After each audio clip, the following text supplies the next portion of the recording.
We were apprised of the distressing development by one of Cyrus's servants, bearing a message from that gentleman. It implored our presence, in a handwriting made almost undecipherable by agitation.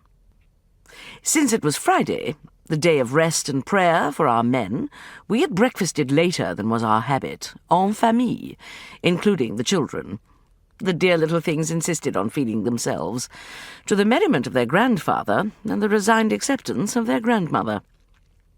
It was one occasion on which the cats willingly joined us, since there was usually quite a lot of food on the floor, and on the table, and on us. For the same reason, Senia did not join us. Fond as she was of the darling children, she was extremely fastidious in her dress, and did not appreciate the generosity that flung orange sections and buttered bread onto her impeccable lap. When Fatima opened the door, I took the note from her, since Emerson was rather sticky with jam, Davy having unexpectedly pressed a bit of lavishly spread toast into his hand. A vehement cry of "Good Gad!" burst from my lips.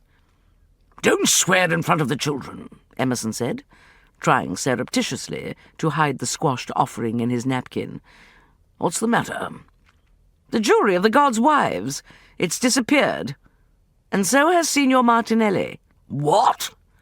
Emerson bounded up from his chair. "Impossible." "Only too true, however. Cyrus always goes up to the display room first thing in the morning. To gloat, I suppose, and who can blame him?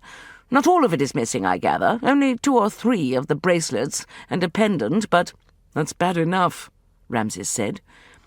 His eyebrows, as heavy and dark as those of his father, tilted up at the corners, as they did when he was extremely surprised or concerned. "Monsieur le Comte will hold Cyrus responsible for every item. Has Martinelli left the house?"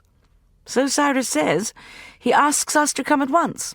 "We must certainly do so," Ramses said. "No, thank you, Davy. You eat the rest of your egg. I've already had mine."